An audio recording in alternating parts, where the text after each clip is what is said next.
Nothing symbolizes democratic government more than the vote. Behind me is the polling place where I vote on Election Day. On Election Day, there's a long line outside the door. Election Day is the last day of the campaign. In the case of the United States, it's the last day of a very long campaign. We have marathon campaigns. That's different than European campaigns. They last a few weeks. In the United States, they last for months and months. One reason for that is that we have primary elections. Candidates have to run first in the primary, and if they win, then they run in the general election. European democracies do not have primaries. American campaigns differ also in other ways. If you're watching an American campaign on television, you'll see lots and lots of televised political ads. Some democracies prohibit or ban the use of televised ads. Others restrict the time period in which they can be shown. Another way in which American elections differ is that they're a lot more expensive. A federal campaign now in the United States will cost more than $1 billion. That's 20 times what a campaign would cost in Germany or Britain or Spain. Make no mistake, there is an American way of conducting elections.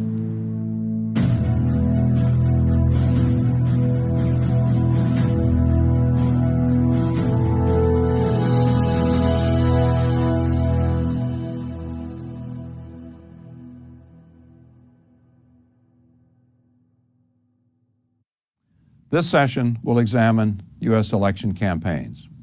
We're going to concentrate on presidential elections, given that we studied congressional campaigns in earlier sessions. We'll look at the background influences that affect the outcome of presidential campaigns. We'll study how presidential nominating campaigns are structured and what it takes to win the party's nomination. And finally, we'll look at the nature of the general election campaign with particular attention to the Electoral College. U.S. presidential campaigns are billion-dollar affairs. They're loud and they're long. Yet the outcome often depends less on what the candidates do than on factors beyond their control. The most significant of these factors is voters' partisanship, their loyalty to one party or the other. When a campaign starts, most voters have already made their pick, even if they don't admit it. When Election Day comes around, the great majority of Republicans will back their party's candidate, while Democrats will line up overwhelmingly with their party's nominee.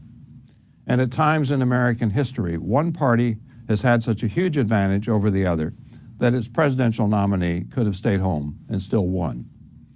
After the party realignment of the 1890s, for example, there was a 3-decade period when only a single Democrat, Woodrow Wilson, was elected president. And he was lucky. Wilson slipped into the presidency in 1912 with a mere 42% of the popular vote. Republicans split their votes between their party's incumbent nominee, William Howard Taft, and their party's former president and third-party candidate, Theodore Roosevelt. Today, the parties are more evenly matched. As you can see from this chart, the average margin of victory in recent presidential elections has been less than 5%. Compared with as high as 20% in earlier periods. Even so, it's still true that most votes are decided before the campaign starts. Democrats lined up with the Democratic nominee and Republicans behind their party's nominee. In fact, the number of votes up for grabs in presidential campaigns has been declining. To see that, let's look first at the poll results from the 1976 presidential election, which pitted Republican Gerald Ford against Democrat Jimmy Carter. As you can see, Carter had a huge lead at one point in the race, but as the campaign progressed, a lot of voters changed their minds. Carter won by a mere 2 percentage points.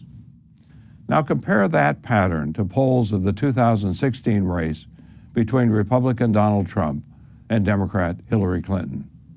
As you can see, the gap between Trump and Clinton's support stayed within a narrow range throughout the general election.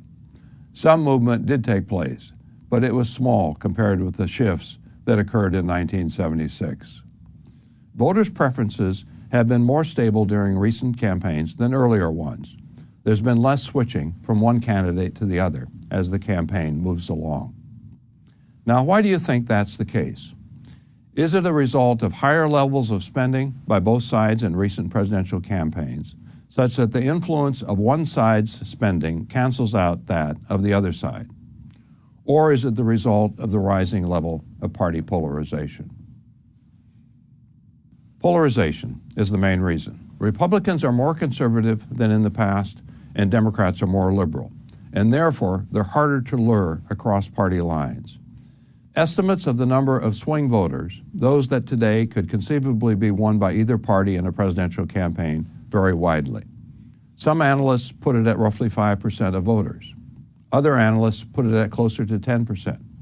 Either way, it's a smaller number than the 15 to 20% of voters who were up for grabs in a presidential election a few decades ago. Candidates also have to deal with the fact that election turnout in U.S. elections is relatively low. Turnout in a presidential election is only about 60%. Tens of millions of potential voters stay away from the polls on Election Day. Through their get-out-the-vote efforts, candidates can affect turnout to a degree, but not in a huge way. Some candidates have convinced themselves otherwise. When he ran for the presidency in 1964 on an avowedly conservative platform, a choice, not an echo, as he put it, Republican nominee Barry Goldwater predicted that Americans would come out of the woodwork to back his campaign. They didn't. Turnout in the 1964 election actually declined slightly from its 1960 level. Candidates also can't do that much to alter enthusiasm differences between the partisans. In the 2016 presidential campaign, Republicans had intensity on their side as a result of having been out of power for 8 years. A Gallup poll taken during the 2016 general election, for example, found an 11 percentage point intensity edge for Republicans, the largest difference between supporters of the two parties in any recent election. Republicans' higher level of intensity might have won them the election. The 2016 election was decided in the Electoral College. The winner, Donald Trump, lost the popular vote to Democratic nominee Hillary Clinton, but squeezed by in enough states to gain a majority of the electoral votes. Clinton lost by less than 1 percentage point in Wisconsin, Michigan, and Pennsylvania. If Democratic turnout had been higher in those 3 states, she might have captured them. In that case, she would have won the presidency. Now, a third factor, largely beyond the candidate's control, is the issues voters care about. In this respect, few things matter more to voters than their sense of whether the country is on the right track economically. When the economy is doing well, the nominee of the party in control of the White House gets a boost. When it's doing poorly, that nominee has more trouble winning. Since 1976, 3 incumbent presidents, Gerald Ford, Jimmy Carter, and George H.W. Bush, have lost their bid for re-election. Each one of them was saddled with a weak or deteriorating economy. During his term of office, for instance, Jimmy Carter saw both unemployment and inflation rise sharply, contributing to his defeat in 1980 at the hands of Ronald Reagan. In fact, it's more accurate to say that Carter lost the 1980 election than to say Reagan won it. Ever since 1936, the Gallup poll has asked Americans if they have a favorable or unfavorable opinion of the presidential nominees. Reagan had the lowest favorability rating in Gallup polls of any winning candidate to that point. His luck was that the voters had an even less favorable opinion of Carter.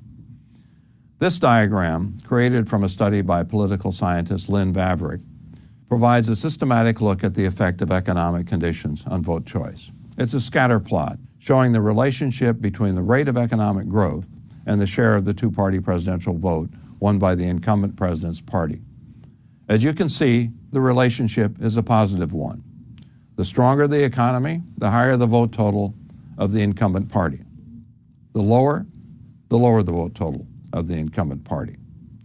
Now, foreign policy issues don't figure all that heavily into the outcome of presidential campaigns, except when a war has turned out badly. That invariably hurts the candidate of the party holding the presidency. The Vietnam conflict, for example, contributed to the defeat in 1968 of the incumbent party's nominee, Democrat Hubert Humphrey. The Iraq War, along with the wobbly economy, hurt incumbent George W. Bush in 2004, but he nonetheless scraped by. His winning margin was the smallest ever for an incumbent president. Now, keeping in mind that presidential candidates don't entirely control their fate, let's look at how a presidential campaign operates. The United States has primary elections, which place a heavy demand on presidential candidates. Instead of a single primary, they have to compete in 50 state contests. States have a choice. They can hold a primary or they can hold a caucus. The difference is that in a primary, the voters simply go to the polls and cast their ballots, whereas in a caucus, the voters go to a local site where they meet and discuss the candidates before voting. Caucus participation is more time-consuming, and turnout is substantially lower than in primaries. About 10 states use the caucus method, the other 40 hold a primary. Whichever method they use, a state's contest determines which candidates' delegates will represent it at the National Convention, where the party's nominee is formally chosen. The candidates thus compete for delegates, seeking to win enough of them to have a majority by the time the convention meets. Now, this system was created after the 1968 presidential election, in which Hubert Humphrey won the Democratic nomination, even though he hadn't entered a single primary. At that time, state parties had the option of choosing their delegates through a primary or at a state convention. Most delegates were chosen in state convention, which were controlled by party leaders. They provided the delegates. They gave Humphrey the 1968 nomination over his chief rival, who had run in the primaries. When Humphrey then lost the general election to Nixon, party reformers succeeded in bringing about a change in the rules. Thereafter, states would be required to choose their delegates through either a primary or a caucus, the system we have today. Because of the change, presidential hopefuls have no choice but to compete in the state contests. They can no longer sit back and wait for the party to come to them, as Humphrey did in 1968. The change has also created a more wide-open nominating process. The earlier system favored candidates who had the backing of top party leaders. The current system is open to any politician who thinks they can get the voters' support. Except in the case of a party where the incumbent president is seeking re-election, nominating races since 1968 have normally attracted a large field of contenders. The 2020 Democratic nominating race set the record, pulling in 24 contenders, including Joe Biden, Kamala Harris, Bernie Sanders, Elizabeth Warren, Pete Buttigieg, Amy Klobuchar, Beto O'Rourke, and Cory Booker. Now, the presidential nominating process is a lengthy one. In simplified terms, it has 3 phases. First, in the months before the first contest, candidates raise funds, engage in televised debates, hit the campaign trail, spending most of their time in the states that vote first. Then, in January of the election year, the first state contest, the Iowa caucus, is held.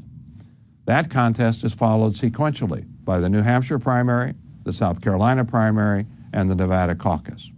After these 4 states vote, the other states are then free to hold their contests. Usually, several states will schedule their contests on the same day within a short period after the Nevada caucus, creating what's come to be called Super Tuesday, a day when a large number of convention delegates are chosen. Finally, in the summer, after the states have voted, the parties hold their presidential nominating conventions, where the state delegates come together to choose the party's presidential nominee. The convention is now largely a formality. Since the rules were changed after 1968, one candidate has always captured enough state delegates to win nomination on the first ballot. Now, which of the following do you think best predicts which candidate will get the party nomination?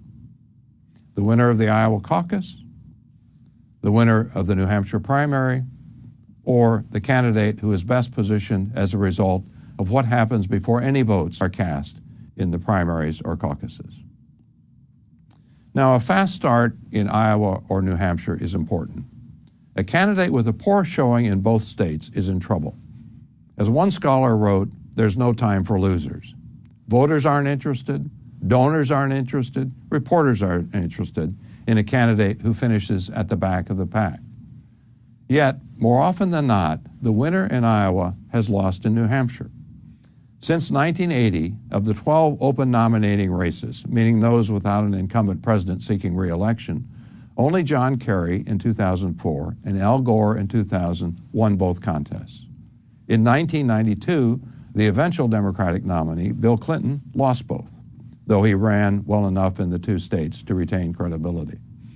So, although a degree of success in Iowa and New Hampshire is a must, neither contest by itself is predictive of the nominee. The better predictor is the candidate's ability to get in a strong position before the first votes are cast in Iowa. Scholars describe the pre-Iowa period as the invisible primary. It's a time, even though no votes are cast, when the candidates try to put in place the elements of a winning campaign. Name recognition is one of those elements. Unless voters know of a candidate, they're not going to back that candidate. It's hard for a candidate who lacks name recognition to acquire it. When George H.W. Bush ran unsuccessfully for the presidency in 1980, he campaigned long and hard before Iowa. And yet, an Eagleton poll taken shortly before the Iowa caucus found that only 8% of voters said they were aware of him, while 53% said they thought his name sounded familiar. Nearly 40% said they'd never heard of George Bush.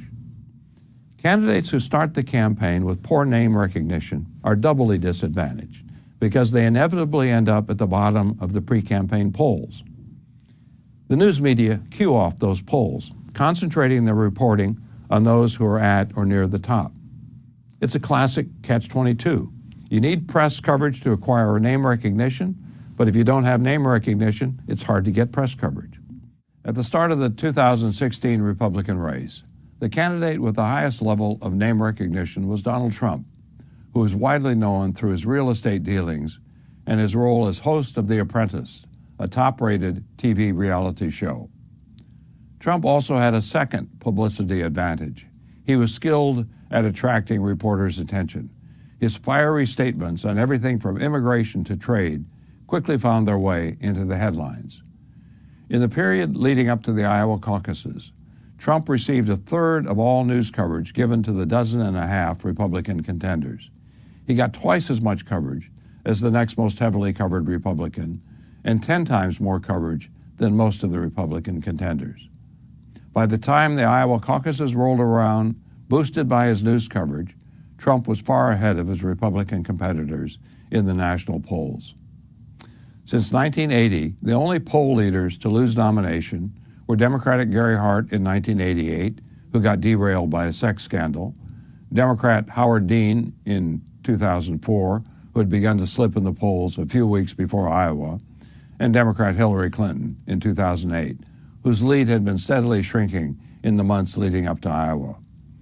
Name recognition is critical. It helps a candidate withstand a setback in Iowa or New Hampshire and enables the candidate to pick up votes on the margins. Voters choose among the candidates they know, an advantage denied a candidate who voters find unfamiliar. Now, fundraising is also a key part of the invisible primary. It takes a huge amount of money to mount a successful national nominating campaign. Estimates of the minimum run upwards of $50 million. Not surprisingly, in the year before the Iowa caucus, candidates devote a great amount of time to fundraising, with varying degrees of success. The news media, as they do with polls, see money as an indicator of which candidates to take seriously. And as with the polls, money and media go together. The more press coverage a candidate gets, the easier it is for that candidate to raise additional money. Barack Obama's 2008 campaign illustrates the point. Even though Obama, a relative unknown at the time, trailed badly in the early polls to his main Democratic rival, Hillary Clinton, he astonished the pundits by raising $26 million in the first quarter of 2007. As a result, his news coverage shot up, boosting both his poll standing and his fundraising efforts. By the time the Iowa caucus rolled around, Obama had raised $102 million, roughly what Clinton was able to raise. So why is a large amount of early money so important? Well, it enables the candidates to spend heavily on the first contests in Iowa, New Hampshire, South Carolina, and Nevada, while also buying early TV advertising in the Super Tuesday states. Personally, a candidate can only be in one state at a time. Money allows the candidate to have a presence in a lot of states at once.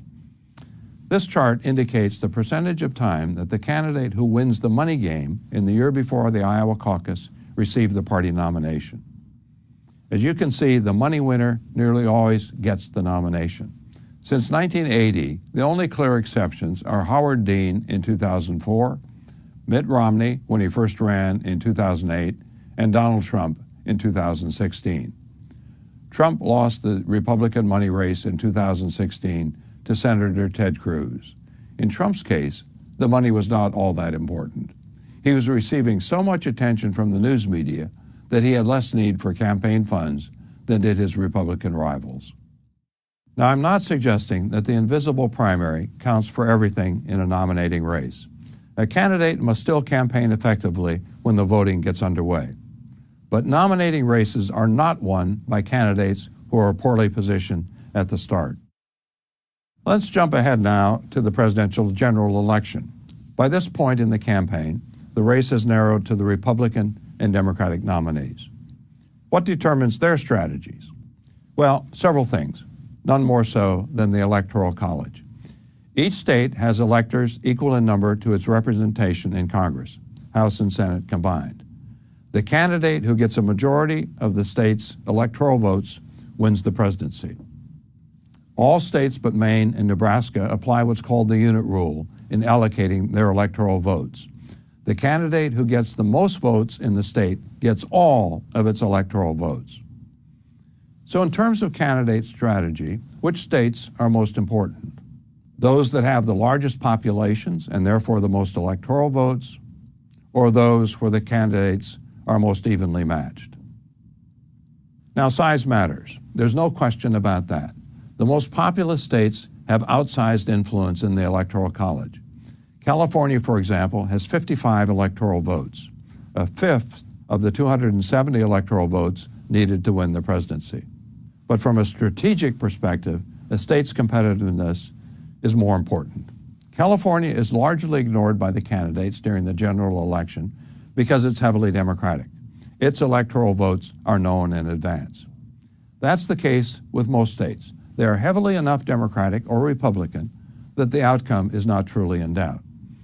Accordingly, candidates concentrate on what are called the battleground or swing states, those that conceivably could be won by either side. During the 2016 general election, roughly 95% of Trump and Clinton's campaign appearances were concentrated in just 12 states, the states where each candidate had a shot at victory. The campaign in the battleground states is intense. U.S. presidential campaigns are costly affairs.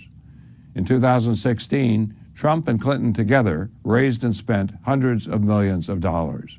She had the fundraising advantage, outspending him by a clear amount. Nevertheless, as was true during the nominating phase of the 2016 campaign, Trump had less need for advertising dollars because he was getting most of the news coverage. The news media's fascination with Trump kept him in the headlines. He received 12 percentage points more news coverage during the general election than Clinton did. During the general election, most of the money that the candidates spend goes to buy televised ads in the battleground states. Now, most candidate ads are negative in tone. They're attack ads aimed at tearing down the other candidate. Candidates' media strategists believe it's easier to persuade someone to vote against an opponent than to get them to vote for their candidate. Attack ads also get the attention of the news media, which act as a megaphone, carrying the message to those who don't see it directly. Recently, a media consultant was asked how many of his ads had been constructed with the news media in mind. He replied, "Well, about all of them." Attack ads also help to fire up the party's core voters. If they think the opposing candidate is unfit to be president, they're more likely to get involved. That goal, getting one's supporters whipped up into the polls, has become increasingly important. At an earlier time, candidates aimed their TV messages at persuadable voters. They're still a prime target, but there are fewer of them as a result of party polarization. As a result, candidates have increasingly targeted their supporters, seeking to get as many of them to the polls as possible. That strategy in full form was first employed by George W. Bush in 2004. His chief strategist, Karl Rove, believed that more votes could be gained by targeting the Republican base than by trying to convert swing voters. Now, of course, candidates have always done both these things, directing appeals at the persuadables and exhorting the faithful to vote. But the balance between the two has shifted somewhat. No candidate has pursued the turnout strategy more effectively than did Barack Obama in 2012. His strategists recognized that the voter enthusiasm driving his 2008 victory would not be there in 2012. Re-election campaigns rarely generate the same energy as the first one, and Obama was more vulnerable in 2012 than he had been 4 years earlier. In 2008, the nation's weak economy, which the voters blamed on President Bush, had helped Obama. But since then, Obama had been in charge of fixing the economy, and it was still sputtering. So the Obama team set out in 2012 to build the most massive targeting and get out the vote organization ever assembled. The effort involved hundreds of thousands of campaign volunteers. A mobile app, for example, allowed a volunteer to identify and contact everyone on the street and enter their opinions into a master data bank, all without having to meet with a supervisor. Volunteers knocked on 7 million doors, contacted more than twice that number of voters by phone. After the election, Stuart Stevens, Romney's top strategist, credited the size of Obama's victory, which was larger than polls had predicted, to his get-out-the-vote effort. The Obama campaign contacted 50% more voters than did the Romney campaign and delivered a targeted message to each person contacted. Okay, let's wrap up the session. We started by noting the factors outside the campaign, including voters' party loyalties and the top issues of the moment, affect the outcome and to a considerable degree are beyond the candidate's control. We then studied the presidential nominating process, noting that rule changes after the 1968 election altered the process. Ever since, presidential hopefuls have had no choice but to compete in state primaries and caucuses, seeking the delegate votes necessary to win nomination. We pointed out the importance of a fast start in Iowa or New Hampshire, but even more, the importance before the first contest of building the name recognition and war chest necessary to run a sustained nominating campaign. With regard to the general election, we noted the importance of the Electoral College to the candidates' strategies. Their efforts are aimed at the battleground or swing states, those that conceivably could go either way. Finally, we talked about the huge sums of money spent on presidential campaigns and where the money goes, primarily into televised ads, most of which are attack ads, and into targeting and get-out-the-vote efforts, which have become increasingly important as the number of persuadable voters has declined.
televised ads, most of which are attack ads, and into targeting and get out the vote efforts, which have become increasingly important as the number of persuadable voters has declined.